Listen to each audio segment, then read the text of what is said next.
السماء كيف رفعت وإلى الجبال كيف نصبت وإلى الأرض كيف سطحت. یہ لوگوں تم آسمان کو نہیں دیکھتے، آسمان کو دیکھو، اللہ کو پہچانو. تم ایک چھت بناتے ہو اور چھت کے نیچے کتنے ستون کتنے پلٹ ڈالتے ہو. اللہ نے اتنا بڑا آسمان بنایا، اتنا اونچا آسمان بنایا، بغیر عمد ترونہا، کوئی ستون کوئی پلر اس کے نیچے نظر نہیں آتا.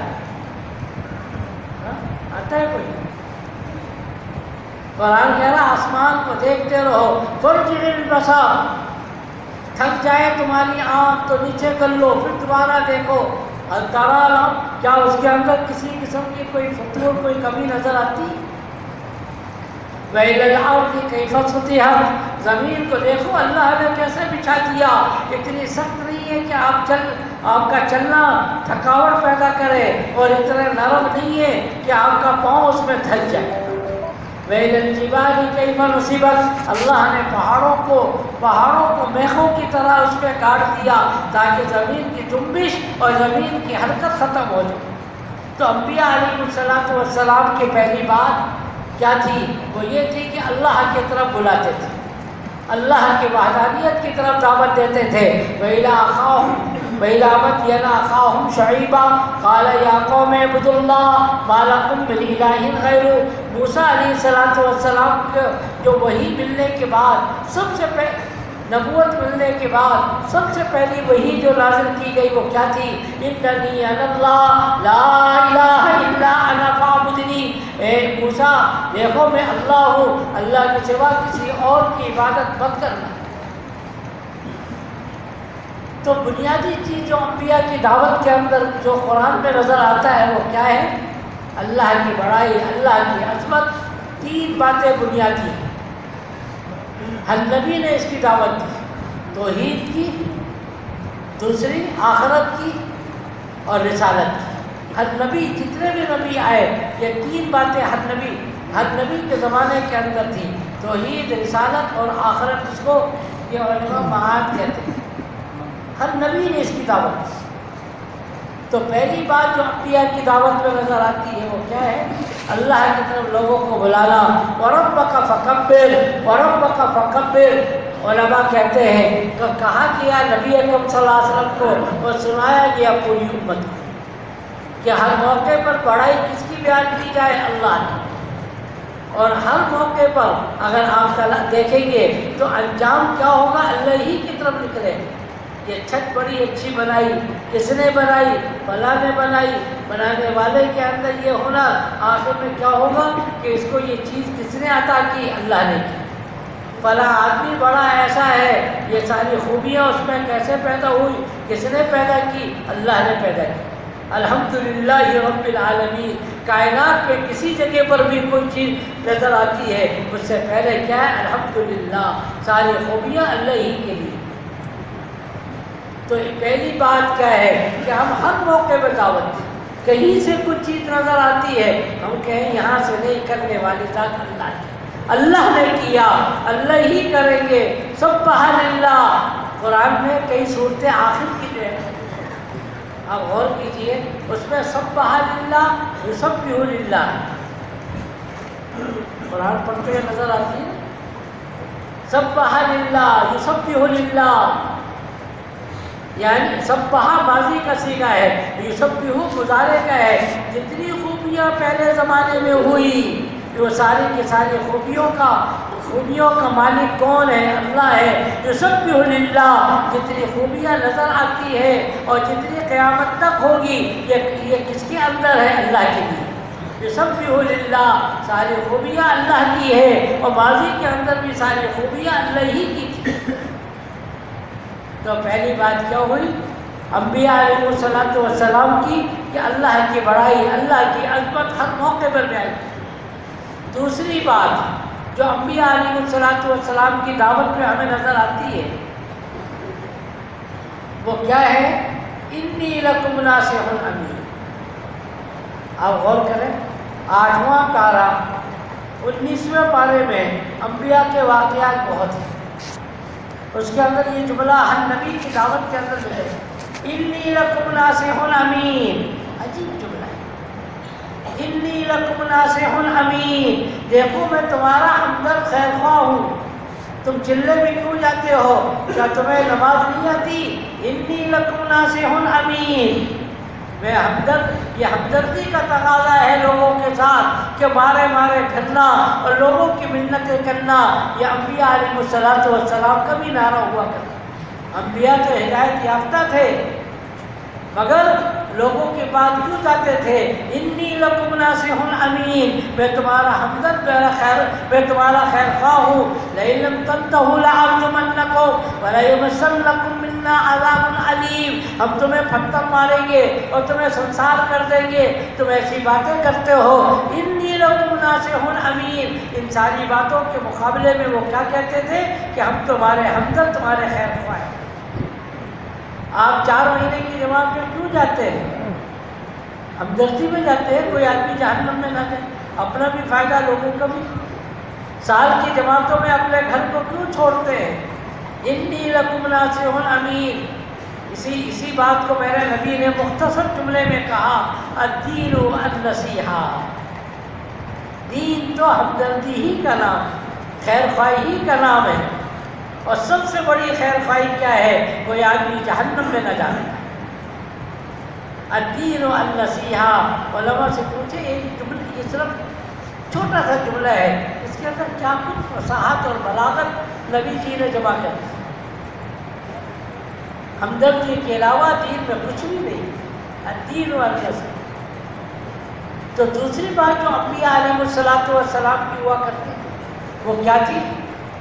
فرمائیں، ہمدردی اور خیر خواہی، ہمدردی اور خیر خواہی، اور یہی ہمدردی اور خیر خواہی یہ ہمارے اور آپ کے بھی ذمے ہیں۔ ساری انسانیت کے اوپر ہم خیر خواہی کریں، اور کوئی ایک آدمی بھی جہنم میں نہ جانے، ایک آدمی بھی جہنم میں گیا، یاد رکھیے کیسے وہ جلے گا، کیا ہوگا، تھوڑا سا آنکھ بند کر کے تو سوچیں۔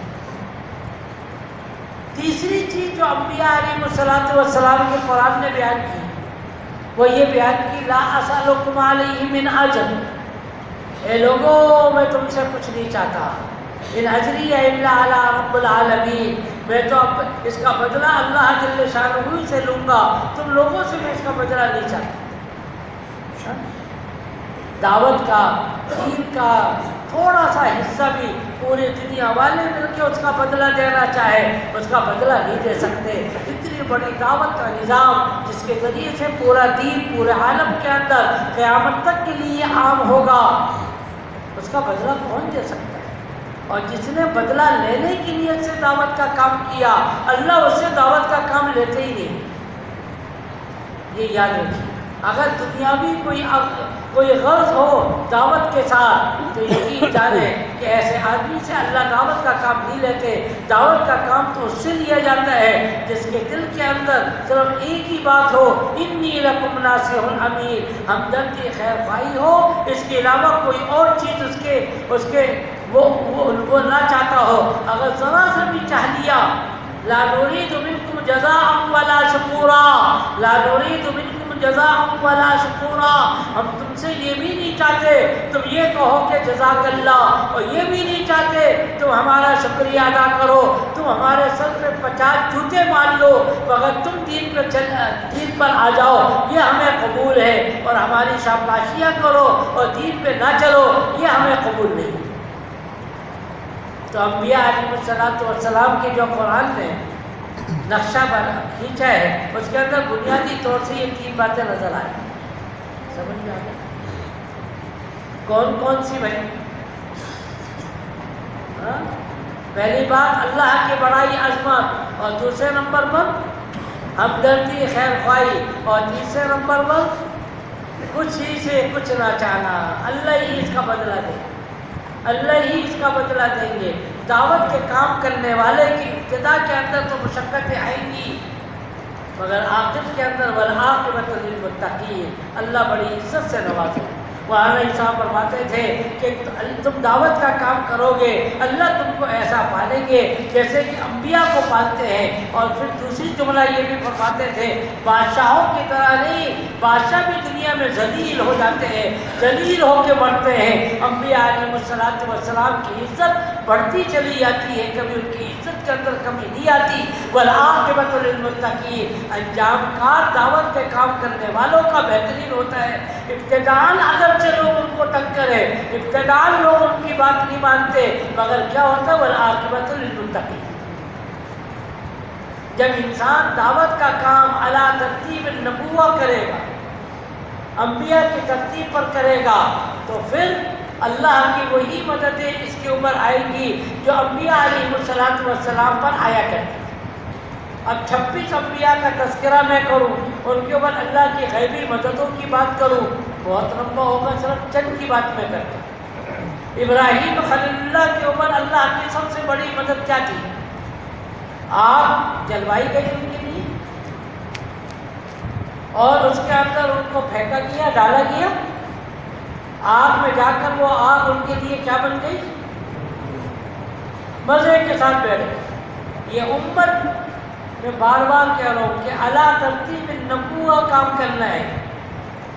کسی نے مولانا صاحب رحمۃ اللہ علیہ سے کہا، حضرت کوئی دنیا میں ہمیشہ تو جیتا نہیں، نبی اکرم صلی اللہ علیہ وسلم خود دنیا سے قیامت تک کے لیے نبی بنا کے بھیجے گئے، 23 سال نبوت کا کام کر کے دنیا سے تشریف لے گئے، آپ ہمارے لیے کوئی تبلیغ کے اصول ضوابط مرتب کرتے تاکہ ہم ہمیشہ اس ترتیب پر چلتے ہیں۔ مولانا صاحب رحمۃ اللہ علیہ نے اس کے بعد حیات صحابہ لکھی 3 جلدوں کے اندر، اور فرمایا کہ جو صحابہ کی ترتیب ہے وہی ہمارے دعوت کی ترتیب ہے، اس کے علاوہ اور کوئی ترتیب ہماری دعوت کی نہیں۔ سمجھ گئی؟ تو اعلیٰ ترتیب نبوہ، اعلیٰ ترتیب صحابہ اگر کام کیا جائے گا، اس کی برکتیں، اس کی خیریں ایسی ہوگی جیسے کہ انبیاء کی دنیا کے اندر مددیں آیا کرتی تھی، اور آخرت کے اندر بھی اللہ کی مدد ان کے ساتھ جو ہوگی، اللہ اس امت کو بھی وہ عطا فرمائے۔ ابراہیم خلیل اللہ کے ساتھ اللہ کی بڑی مدد کیا ہوئی؟ بہت سی مددیں ہوئی۔ بڑی مدد جس کو قرآن میں بھی بیان کیا، قُلْنَا يَا نَارُ كُونِي بَرْدًا وَسَلَامًا عَلَىٰ ابراہیم، ابراہیم خلیل اللہ کے لیے اللہ نے آگ کو کیا بنا دیا؟ اندر جا کے بیٹھ گئے، اندر جا کے بیٹھ گئے مزے کے ساتھ۔ یہ جب یہ امت علیٰ ترتیب النبوہ کام کر رہی تھی، اللہ کی مدد اس کے ساتھ ایسے ہی آ رہی تھی جیسے ابراہیم خلیل اللہ کے اوپر آئی تھی۔ ایک واقعہ نہیں، بہت سے واقعات تاریخ کی کتابوں میں ملیں گے۔ ابو مسلم خولانی رحمۃ اللہ علیہ، نام سنا آپ نے؟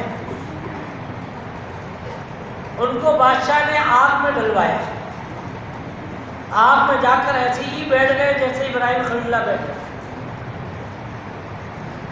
پھر اپنے ملک سے چلے ہیں اور مدینہ منورہ پہنچے۔ حضرت ابو بکر کا دور، حضرت عمر نے دیکھ لیا، اپنی بصیرت کے ساتھ پہچان لیا، لگتا ہے یہ جو واقعہ مشہور ہوا تھا، ایک آدمی کو آگ میں ڈالا گیا، ایسا لگتا ہے کہ جو نماز پڑھ رہا ہے یہ وہی لگتا ہے۔ اس کے پیچھے جا کے بیٹھ گئے، اس کے سلام پھیرنے کا انتظار کرتے رہے۔ جب اس نے سلام پھیرا، پوچھا تمہارا نام ابو مسلم خولانی ہے؟ کہنے لگے ہاں۔ تمہارے ساتھ وہ واقعہ پیش آیا کہ جب تم کو آگ میں ڈالا گیا اور تم آگ گلزار بن گئی؟ کہنے لگے ہاں۔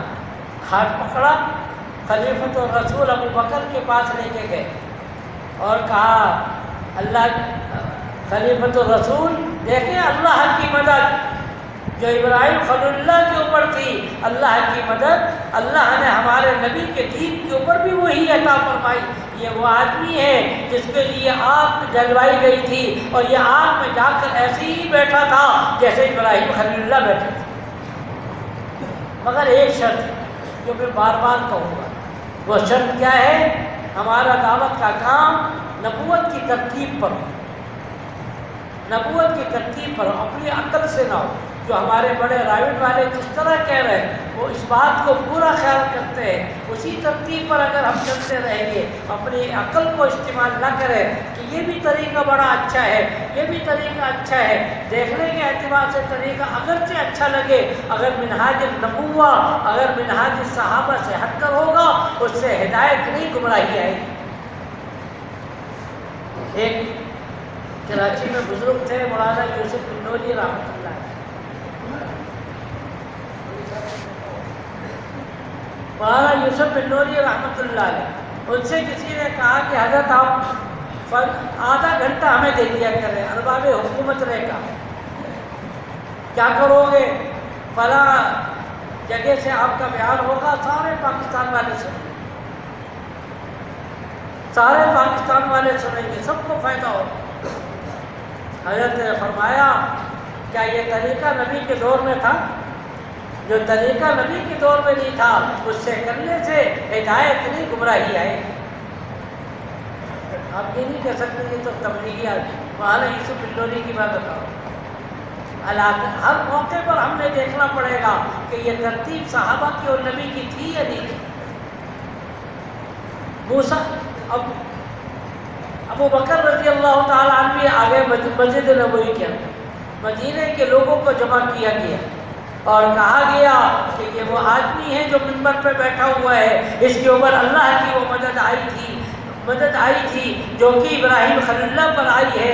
ہمارے نبی کا دین کتنا مضبوط ہے، وہ نبی تھے اور یہ نبی نہیں ہے، اس کے باوجود اللہ کی وہی مدد اس کے اوپر بھی ہے۔ یہ ابراہیم خلیل اللہ کے لیے نہیں تھی، یہ ابو مسلم فلانی کے لیے نہیں، بعد میں بھی ہوتی رہی۔ موسیٰ علیہ السلام کے ساتھ بڑی مدد اللہ کی کیا ہوئی؟ سمندر کے اوپر سے یا دریا کے اوپر سے گزر رہے تھے، میں دونوں نام لے رہا ہوں تاکہ کوئی اختلاف نہ کرے، دریا تھے یا سمندر تھا، وہ آپ جانے، آپ کی تحقیق کریں۔ سمندر کے اوپر سے دریا نیل کے اوپر سے گزر رہے تھے، اللہ نے آپ کو جو ہے پانی میں خشکی کر دیا، اپنے قبیلوں کے ساتھ ایک کونے سے دوسرے کونے تک نکل گئے۔ کتنا مجمع تھا؟ علماء کہتے ہیں تاریخ کی کتابوں میں کم و بیش تقریباً 6 لاکھ کا مجمع تھا، کم و بیش 6 لاکھ کا مجمع۔ پیچھے اللہ کی طرف سے وحی آ گئی موسیٰ علیہ السلام کے اوپر، وَاتْرُكِ الْبَحْرَ رَهْوًا، سمندر کے اوپر اب لاٹھی مت مارنا، اگر مارو گے دوبارہ یہ سمندر بن جائے گا، اس کو اسی طرح خشکی رہنے دو، فرعون کو آنے دو۔ فرعون اپنے لشکر کے ساتھ آ رہا ہے، بعض لوگ کہتے ہیں کہ 20 لاکھ کا مجمع اس کے ساتھ تھا، آخری نکلنے والا تھا اور پہلا آدمی نکلنے والا تھا سمندر سے اور آخری داخل ہو گیا تھا۔ اللہ نے حکم دیا سمندر بن گیا، سارے خراب۔ موسیٰ علیہ السلام پر اللہ کی وحی آ گئی، دیکھو فرعون ڈوب گیا۔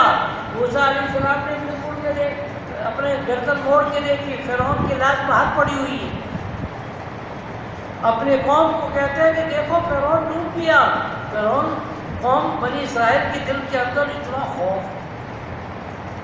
پیچھے مڑ کے دیکھنے کے لیے تیار نہیں، بھاگے جا رہے ہیں۔ موسیٰ علیہ السلام کہہ رہے ہیں رک جاؤ، دیکھو یہ فرعون کی لاش، یہ لشکر سارا ان کا ڈوب گیا۔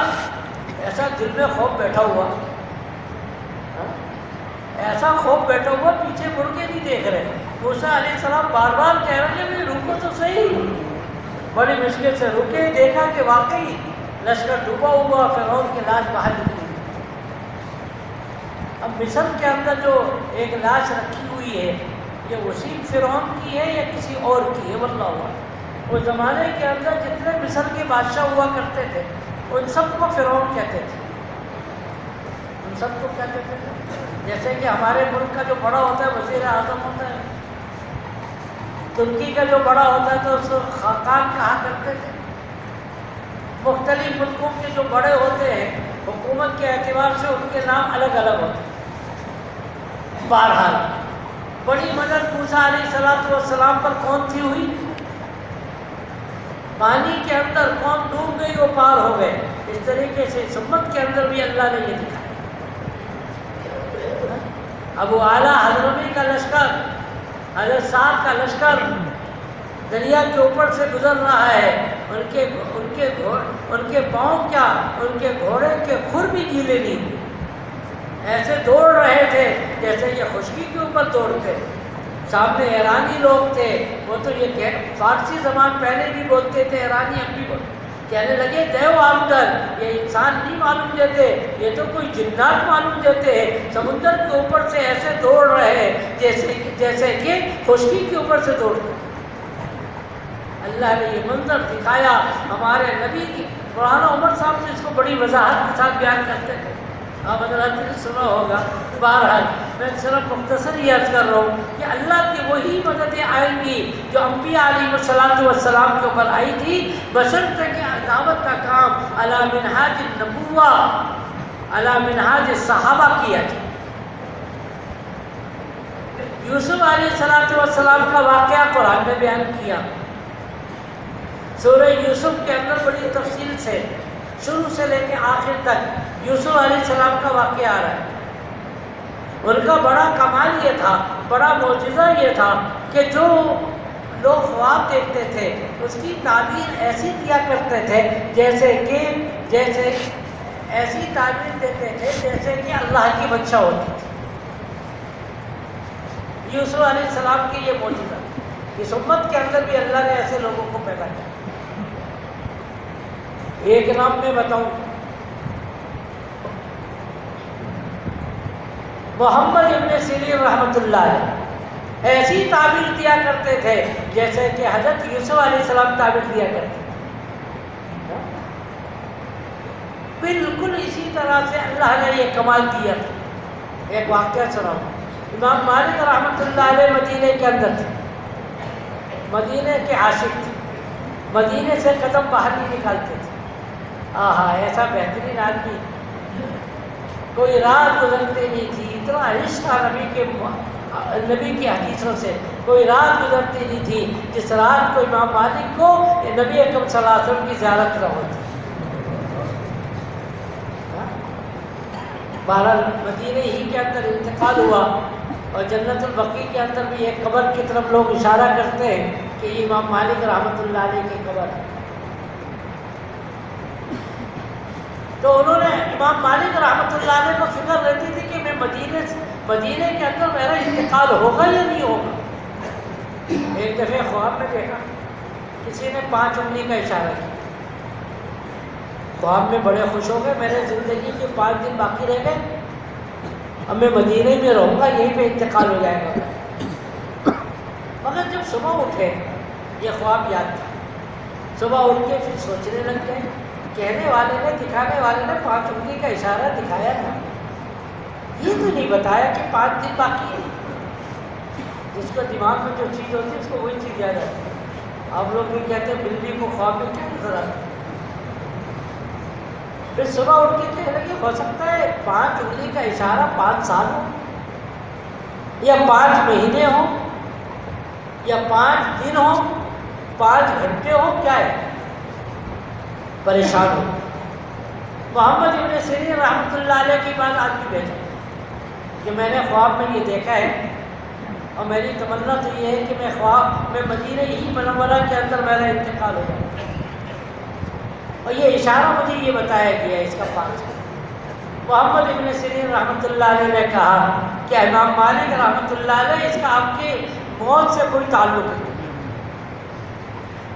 کیوں بھائی؟ کہ یہ تو قرآن کی اس آیت کی طرف اشارہ ہے، ان اللہ عندہ علم الساعۃ وینزل الغیث ویعلم ما فی الارحام وما تدری نفس ماذا تکسب غدا وما تدری نفس بأی ارض تموت۔ یہ 5 باتیں ایسی ہیں جن کو اللہ کے سوا کوئی بھی نہیں جانتا، کہ ماں کے پیٹ کے اندر، ماں کے پیٹ سے جو بچہ پیدا ہونے والا ہے یہ سعید ہوگا یا بدبخت ہوگا، بچہ بچی نہیں۔ آپ کہیں گے الٹرا ساؤنڈ والے تو بتا دیتے ہیں بچہ یا بچی، قرآن کی اس آیت کا کیا مطلب ہوا؟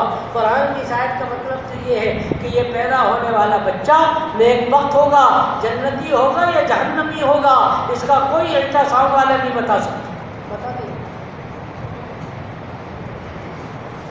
اور بارش کب اترے گی، کتنی ہوگی، اور آدمی کیا کھائے گا، یہ 5 باتیں کلی طور سے اللہ نے بتائی کہ اس کے اللہ کے سوا کوئی بھی اس کو نہیں جانتا۔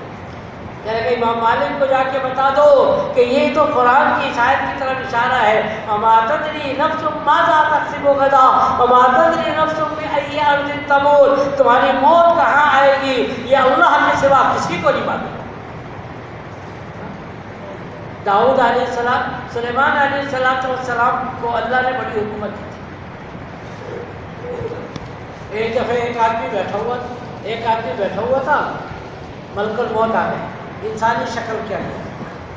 ایک آدمی کو بڑے غور سے دیکھ رہے تھے، ٹکٹکی باندھ کے دیکھ رہے تھے۔ وہ آدمی ملک الموت انسانی شکل میں تھے، پہچان ہی نہیں گئے، وہ چلے گئے۔ وہ آدمی چلا گیا۔ اس کے بعد ملاقات ہوئی تو سلیمان علیہ السلام نے کہا یار اس دن تم نے وہ آدمی کو اتنے غور سے دیکھا، وہ تو ڈر گیا تھا، جس کو آپ کہیں گے کہ بیچارے کو اتنے غور سے دیکھا اس کا پیشاب ہی خطا ہو گیا، ایسا غور سے دیکھا۔ تو کہنا تو مسئلہ یہ تھا، ملک الموت نے کہا کہ اللہ تعالیٰ نے کہا تھا کہ اتنے بج کے اتنے منٹ پر ہندوستان کے فلاں جزیرے کے اندر اس کی روح کو نکالنا ہے، اور وہ یہاں پہ موجود تھا۔ میں نے کہا کہ اگر یہ چلے گا تو چلنے کا اس کو تو کم از کم 5-6 مہینے لگیں گے، اور اللہ نے کہا چند گھنٹوں کے بعد اس کی روح وہاں پہ نکالنی ہے۔ کہنے کا یہی ہوا اس کے ساتھ، اس نے میری منتیں کی، پاؤں پکڑے اس آدمی نے، سلیمان علیہ السلام کہا اللہ کے لیے اس آدمی سے تو مجھے ڈر لگا، آئندہ یہ آدمی کہیں راستے میں مل گیا تو مجھے کچا چبا جائے، مجھے تو فلاں جگہ پہ پہنچا دو۔ میں نے کہا ایسا نہیں ہے، وہ ہمارا دوست ہے، یہ نہیں بتایا ملک الموت۔ کہنے لگا نہیں بھائی مجھے تو پہنچا دو، ہندوستان کے فلاں جزیرے پہ پہنچا دو۔ کہنے لگا میں نے جنات کو کہا، اس نے وہاں تک پہنچا دیا اس کو، وہیں پہ جا کر ملک الموت نے اس کی روح کو قبض کر دیا۔ انسان کہاں مرے گا کسی کو نہیں معلوم۔ تو امام مالک رحمۃ اللہ علیہ نے، کوئی محمد ابن سیرین نے یہ کہا کہ یہ تو اللہ ہی کی معلوم ہے کہ آپ کے انتقال کہاں ہے، مگر وقت نے بتایا کہ ان کا انتقال مدینے ہی کے اندر اور جنت البقیع کے اندر ان کی قبر میں۔ تو حضرت یوسف علیہ السلام کو جو معجزہ دیا گیا اس امت کو، وہ کرامتیں دی گئی۔ انبیاء کے ساتھ جو بات ہوتی ہے نا اس کو معجزہ کہتے ہیں، اور لوگوں کے ساتھ جو ہوتا ہے اس کو کیا کہتے ہیں؟ کرامت۔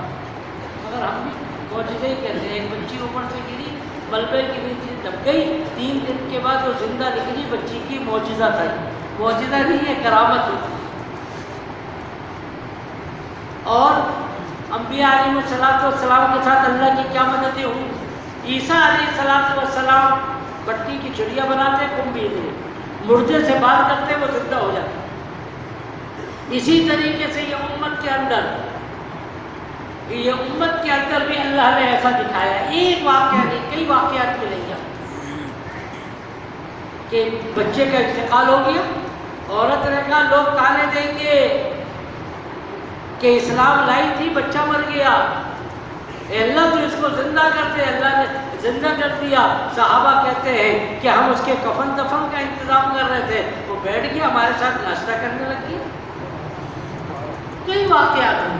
بڑے کہتے ہیں کہ صحابہ سے نیچے کے واقعات نہ بیان کیے جائیں، ورنہ تاریخ کی کتابوں میں بہت سے واقعات، جب تک یہ امت دعوت کا کام علی منہاج النبوہ کر رہی تھی، اللہ کی وہی مدد آسمان سے اتر رہی تھی، وہی مدد زمین آسمان دیکھ رہی تھی، جو مدد اللہ نے انبیاء علیہ السلام کو دی۔ دنیا کے اندر بھی یہ ہوا، اور آخرت کے اندر کیا ہوگا؟ اِنَّا لَنَرْسُلُ رُسُلَنَا وَالَّذِينَ آمَنُوا فِي الْحَيَاةِ الدُّنْيَا وَيَوْمَ يَقُومُ الْأَشْهَادُ۔ دنیا کے اندر بھی اللہ کی مددیں آئیں گی۔ وَيَوْمَ يَقُومُ الْأَشْهَادُ، یوم اشہاد کس کو کہتے ہیں؟ قیامت۔ یوم الاشہاد، جس دن سارے لوگ حاضر ہوں گے، آدم علیہ السلام سے لے کر قیامت تک کا آخری آدمی جس دن حاضر ہوگا اس کو کیا کہتے ہیں؟ یوم الاشہاد۔ بہت سے نام ہیں قرآن میں، تقریباً 85 نام ذکر کیے قیامت کے۔ کتنے؟ 85 نام، ان میں سے ایک نام یوم الاشہاد بھی ہے، جس دن سارے لوگ حاضر ہوں گے۔ اس دن بھی اللہ کہہ رہے ہیں کہ اِنَّا لَنَرْسُلُ رُسُلَنَا، ہم نے انبیاء کی مدد دنیا میں بھی کی تھی۔ وَيَوْمَ يَقُومُ الْأَشْهَادُ، اور اس طریقے سے اللہ نے ایمان والوں کی مدد دنیا میں بھی کی تھی۔ وَيَوْمَ يَقُومُ الْأَشْهَادُ، اور قیامت کے دن بھی اللہ مدد فرمائیں گے۔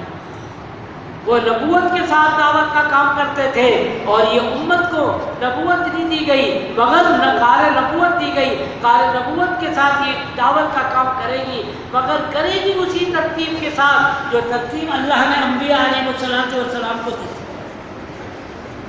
اس سے ہٹ کر کریں گے۔ وہاں الیاس صاحب فرماتے تھے اگر انبیاء کی ترتیب پر کرو گے، صدیوں والی مددیں اللہ کی سالوں میں آئے گی، اور سالوں والی مددیں مہینوں کے اندر آئے گی، اور مہینوں والی مددیں ہفتوں میں، اور ہفتے والی دنوں کے اندر، اور دنوں والی گھنٹوں کے اندر آئے گی۔ اگر ترتیب سے ہٹ کر کریں گے تو کیا ہوگا؟ وہ ضلالت اور گمراہی جو صدیوں میں آنے والی تھی گھنٹوں کے اندر آ جائے گی۔ ہر قدم اٹھانے سے پہلے ہم یہ سوچیں کہ ہمارا رخ صحیح بھی ہے غلط ہے۔ بہت زور لگایا تبلیغ کے اندر، بہت تیزی سے دوڑے، جہاں جتنی تیزی کے ساتھ دوڑے گا اتنا زیادہ وہ صحیح رخ پر ہوگا تو منزل سے قریب ہوگا، اگر غلط رخ پر ہوگا منزل سے دور ہوتا چلا جائے۔ اگر ہمارا رخ صحیح نہیں ہے، جتنے بھی ہم قربانی دیں اس کا نام قربانی نہیں ہوگا۔ وہ قول مولانا عمر صاحب کے کہ اس کا نام ہوگا جوگی پنا، بات ہے اس کا نام کیا ہوگا؟ جو ہندو لوگ کرتے ہیں نا، ہندوؤں کے پنڈت جوگی پنا ہوگا، اس کا نام قربانی نہیں ہوگا۔ قربانی اس کو کہتے ہیں جو اعلیٰ منہاج النبوہ ہوگا، جو قربانی اعلیٰ ترتیب صحیح کے ساتھ ہوگی تو اللہ کی مددیں بہت قریب آئے گی، اور بہت جلدی اللہ کی مدد آئے گی۔ اور اللہ کی مدد میں سب سے بنیادی بات کیا ہوگی؟ اذا جاء نصر اللہ والفتح ورأیت الناس يدخلون فی دین اللہ افواجا فسبح بحمد ربک واستغفر انہ کان توابا۔ یہ قرآن کی سب سے آخری صورت ہے جو نبی جی کے اوپر اتاری گئی۔ اب آپ کہو گے کہ ہم نے تو سنا تھا کہ الیوم اکملت لکم دینکم آخری، وہ آیت کے اعتبار سے آخری ہے، اور سورت کے اعتبار سے سب سے آخری مکمل سورت سورہ نصر نبی کے اوپر نازل کی گئی۔ اذا جاء نصر اللہ والفتح، جب اللہ کی مدد اور نصرت آئے گی تو کیا ہوگا؟ ورأیت الناس يدخلون فی دین اللہ افواجا، فوج در فوج اسلام میں لوگ داخل ہوئے۔ جب یہ سورت نازل ہوئی صحابہ خوش ہو رہے تھے۔ ایک ہی آدمی تھا جو کونے پہ بیٹھ کر رو رہا تھا، اس کا کیا نام تھا؟ اس کا نام تھا ابو بکر۔ لوگوں نے کہا اس شیخ بوڑھے کو کیا ہو گیا؟ اللہ نے تو خوشخبری نازل کی آسمان سے کہ اسلام نبی کا مقصود کیا تھا؟ دنیا میں ہدایت کا آ جانا۔ اب یہ قرآن کہہ رہا ورأیت الناس يدخلون فی دین اللہ افواجا، اب تو دنیا کے اندر دین پھیلنے والا ہے، اور یہ بڑے میاں رو رہے ہیں۔ چند دنوں کے بعد پتہ چلا کہ ان کا رونا برحق تھا۔ اللہ نے خوشخبری کے ضمن کے اندر یہ کہا کہ نبی کا جو مقصود تھا دنیا میں آنے کا، دین کو پھیلنا، اللہ نے اب دین کو پھیلا دیا، اور نبی اب ہمارے پاس آنے والے، نبی ہمارے پاس آنے والے۔ تو میں نے عرض کیا اللہ کی وہی مددیں آئیں گی جو مددیں اللہ نے انبیاء پہ نازل کی تھی، اور وہی مددیں اللہ کی ہوگی جو کہ قیامت کے دن ہوگی، ایک درجے کے فرق کے ساتھ، مگر ترتیب ہمارا رخ صحیح۔ ہم جذبات کے اندر آ کر ہم اپنا رخ غلط کر بیٹھتے ہیں۔ مولانا عمر صاحب رحمۃ اللہ علیہ بار بار فرماتے تھے، آپ لوگوں نے سنا ہوگا، اگر ایک بوڑھا آدمی لکڑی کے سہارے چل رہا ہے، ہر 5 منٹ کے بعد بلغم تھوکتا بھی ہے، وہ بڑے آہستہ آہستہ چل رہا ہے، مگر اس کی منزل کا رخ صحیح ہے، ایک نہ ایک وقت یہ آئے گا منزل پر پہنچ جائے گا۔ اور ایک جوان دوڑ رہا ہے مگر اس کا رخ صحیح نہیں ہے، جتنا دوڑتا جائے گا منزل سے دور ہوتا چلا جائے گا۔ ہماری منزل کیا ہے؟ دنیا کے اندر اللہ ہدایت کو عام فرمائے۔ اور ایک بات تاریخ سے ہمیں پتہ چلتی ہے کہ جب بھی اللہ نے انبیاء کو بھیجا ہے، ذرا توجہ کیجیے، جب بھی اللہ نے انبیاء کو بھیجا، انبیاء علیہ السلام نے دعوت کا کام کیا، اس کے نتیجے کے اندر اللہ نے اس کو سبب بنا کر اللہ نے ہدایت کو عام کیا۔ ہم یہ کبھی نہ کہیں کہ دعوت کا کام شرط ہے ہدایت کے آنے کے لیے، یہ علماء جانتے ہیں، شرط نہیں کہہ سکتے ہم۔ اللہ کے اوپر کوئی چیز لازمی نہیں ہے، ہاں ایک سبب ہے، اللہ چاہے تو پسند کر کے اس کو ذریعہ بنا کر ہدایت کو عام کرے۔ تو جب بھی دنیا کے اندر انبیاء علیہ السلام تشریف لائے، اللہ نے کیا کیا؟ اس کے بدلے میں نتیجے کے طور سے اللہ نے لوگوں کے اندر ہدایت کو عام کیا۔ جب نبی دنیا سے گیا تو آہستہ آہستہ دعوت کا کام ختم ہوا اور گمراہی عام ہونے لگی۔ پھر دوسرا نبی آیا، دوسرے نبی نے آ کر پھر اسی طرح دعوت کا کام کیا۔ وہ نبی گئے، پھر اس کے بعد ہدایت ختم ہوتی گئی، پھر گمراہی آ گئی۔ لِكُلِّ قَوْمٍ ہاد، اللہ نے ہر نبی کے اندر، ہر قوم کے اندر ہادی بنا کر نبیوں کو بھیجا تھا۔ وَإِن مِّنْ أُمَّةٍ إِلَّا خَلَا فِيهَا نَذِيرٌ، اللہ نے کوئی قوم ایسی نہیں بھیجی اور کوئی علاقہ ایسا نہیں چھوڑا جس کے اندر کوئی ڈرانے والے کو پیدا نہ کیا۔ ثُمَّ أَرْسَلْنَا رُسُلَنَا تَتْرَىٰ، ایک نبی جاتا نہیں تھا دوسرا نبی آ جاتا تھا، بلکہ ایک وقت کے اندر کئی انبیاء دنیا میں آئے۔ کوئی خاندان کے لیے آیا، کوئی اپنی بستی کے لیے آیا۔ اسماعیل علیہ السلام کا نام کتنا مشہور ہے، ہر ایک کو اپنے خاندان کے نبی تھے، بس اپنے خاندان والوں کی طرف بھیجے گئے تھے اسماعیل علیہ السلام۔ دعوت کا کام خاندان والوں کے اندر کیا کرتے۔ تو جب نبی آتے تھے دعوت کا کام کرتے تھے، نتیجہ کیا ہوتا تھا؟ ہدایت آتی تھی، نبی جاتے تھے، گمراہی آ جاتی تھی۔ اللہ نے اس امت کو دعوت کا کام دیا اور تسلسل کے ساتھ کام دیا۔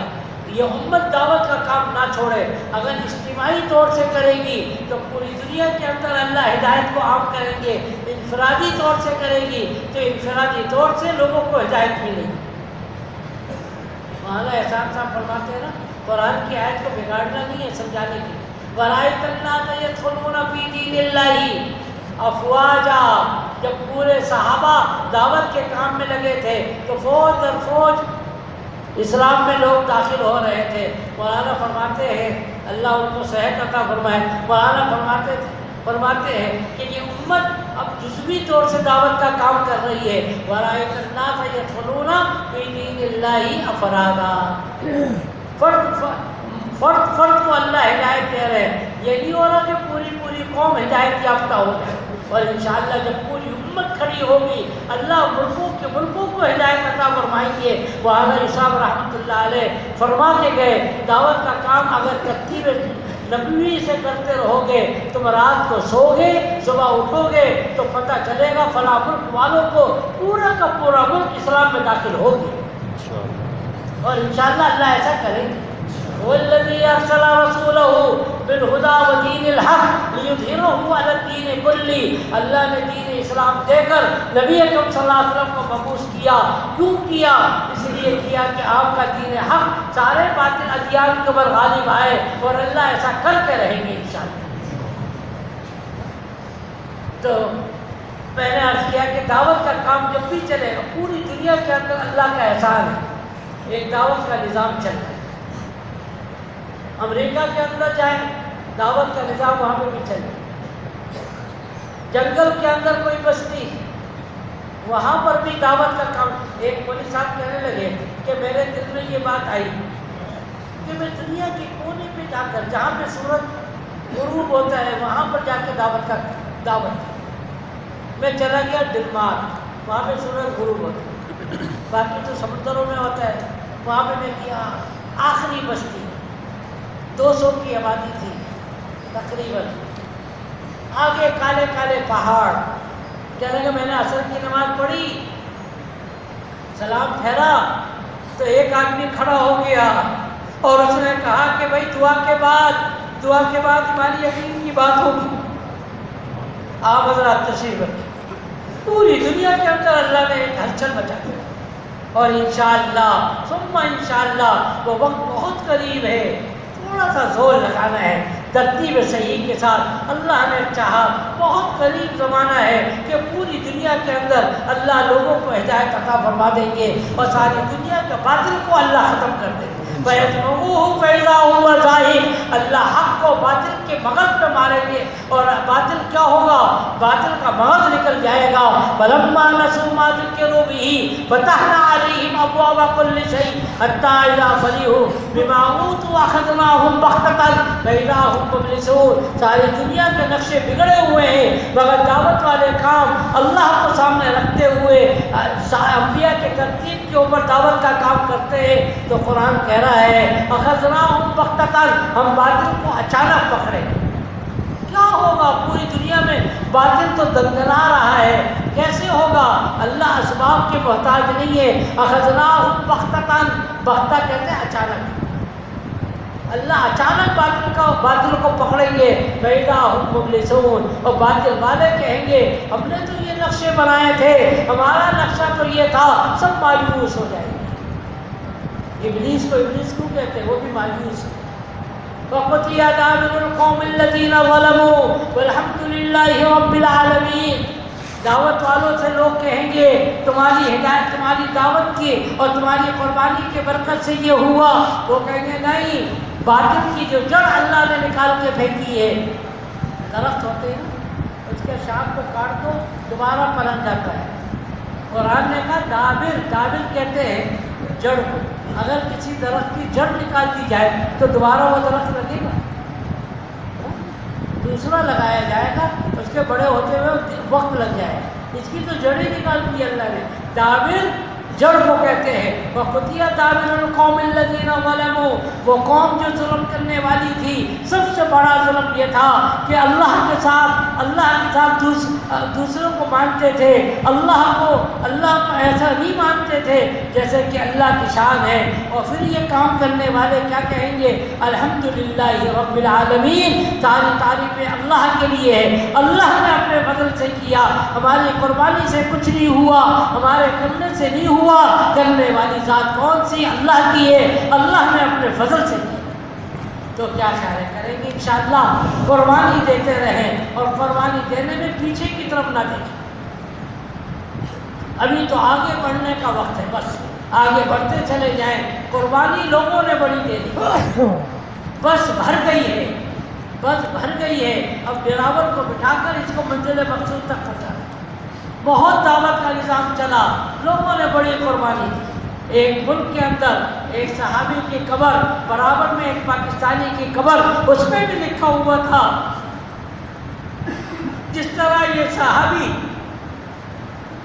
دین کو لے کر یہاں پہ آیا تھا، اس طریقے سے یہ پاکستانی بھی دین کو لے کر یہاں پہ آیا تھا۔ صحابہ کی جھلکیں زندہ کر دی، صحابہ کی قربانیوں کو کی جھلک دکھا۔ وہ قربانی تو نہیں دے سکتے، اس کی بھی جھلک دکھا دی اس زمانے کے اندر لوگوں نے۔ پوری دنیا کے اندر جہاں جائیں آپ کو خبریں ملیں گی، کیوں گئے تھے، دین کو لے کر گئے تھے۔ 1.5 سال کی جماعتیں نکلی، کوئی معمولی بات نہیں ہے۔ 1.5 سال کا نام میں چھوٹوں مجھے تو بخار چڑھنے لگتا ہے۔ 1.5 سال کیا لوگوں نے قربانی دی، بس قربانیاں تو بہت ہو۔ اللہ بھی چاہتے ہیں کہ کوئی جہنم میں نہ جائے۔ قرآن کی یہ ایک آیت مجھے یاد آئی، اس کو یاد کر لیجیے، مولوی صاحب سے پوچھیں، 5ویں پارے کی آخری آیت، ما یفعل اللہ بعذابکم ان شکرتم وآمنتم۔ کوئی دنیا کا مفسر، کوئی دنیا کے سارے مفسرین مل کر اس آیت کے اندر جو اللہ نے ہمدردی خیر خواہی کو جمع کیا، کوئی بیان نہیں کر سکتا۔ ما یفعل اللہ بعذابکم، اے انسانوں، کیا میں نے تم کو اپنے عذاب دینے کے لیے دنیا میں بھیجا ہے؟ اے لوگوں، کیا میں نے تم کو جہنم میں ڈالنے کے لیے بھیجا؟ جو بھی اس کا ترجمہ کرتے رہے، ایسی شفقت اور محبت اللہ نے اس آیت کے اندر پڑھی۔ اللہ نہیں چاہتے کہ کوئی جہنم میں جائے، تھوڑی سی محنت کی ضرورت ہے، تھوڑا سا قدم بڑھائیں، اللہ پوری دنیا کے اندر انشاءاللہ باطل کے نظام کو ختم کرے۔ ٹھیک ہے انشاءاللہ، بس میں 5 منٹ اور لوں گا، بس بات ختم کریں گے۔ تو ایک تو درخواست میں یہ کروں گا، ایک تو یہ نیت کریں کہ انشاءاللہ روزانہ 2 رکعت پڑھ کر پوری امت کی ہدایت کے لیے دعا مانگیں۔ کون کرے گا بھائی؟ اے اللہ، پوری دنیا میں جہنم میں جانے والے اے اللہ بہت ہو گئے، اے اللہ تو بس فرما دے، اللہ سب کا رخ جنت کی طرف فرما دے۔ کریں گے انشاءاللہ. کون کون دعا مانگے گا روزانہ؟ انشاءاللہ. بولیں گے تو نہیں. اور دوسری بات یہ ہے کہ پوری دنیا میں جب تک دین عام نہ ہو جائے ہم چین سے نہ بیٹھیں. اور اللہ کی ذات سے امید یہ ہے کہ بہت جلد اللہ پوری دنیا کے اندر دین کو عام فرمائے. پوری دنیا کے اندر دعوت کا کام چل رہا ہے. میں نے کہا جب بھی دعوت کا نظام چلتا ہے اس کے پیچھے ہدایت ہے. ایک ملک ایسا ہے ہمارے پاسپورٹ پہ لکھا ہوتا ہے اس ملک کے لیے یہ پاسپورٹ کارآمد نہیں ہے. اس ملک کے اندر بھی 13 جگہوں پر شب جمعہ ہوتی ہے. پوری دنیا کے اندر آپ نقشہ دیکھیں. اللہ نے فضل فرما دیا. لوگوں نے بڑی قربانی دی. اللہ نے انشاءاللہ ایک نظر پڑی. انشاءاللہ اللہ دنیا کے اندر ہدایت پر اس وقت اپنے خطوں کو آگے بڑھانا ہے. مولانا فرماتے تھے, مولانا بڑے جوش کے ساتھ آخر میں یہ جملہ کہا کرتے تھے, اس وقت پیچھے مڑ کے دیکھنے کا وقت نہیں ہے. اپنی قربانی کو تھوڑا سا اور بڑھائیں. انشاءاللہ گرتی دیوار کو دھکا دو, ایک دھکا دے دیوار ٹوٹ جائے گی. لوگوں نے قربانی تو دینا ہے. ٹھیک ہے انشاءاللہ. تو پوری دنیا میں جانے کی نیت کریں گے. وہی کون کون کرے گا بھائی؟ انشاءاللہ کریں گے انشاءاللہ. اپنی درخواست بہت ہی مؤدبانہ کروں گا. پیچھے والے آگے والے 5-6 منٹ دے دیں, جم کے تشکیل کر لیں, اس کے بعد پھر آپ اٹھیں. ٹھیک ہے انشاءاللہ. کوئی اٹھے گا تو نہیں؟ ابھی تک تو کوئی نہیں اٹھا, اور ابھی انشاءاللہ جب تک تشکیل ختم نہ ہو کوئی نہ اٹھے. یہ کہا فرمائیں گے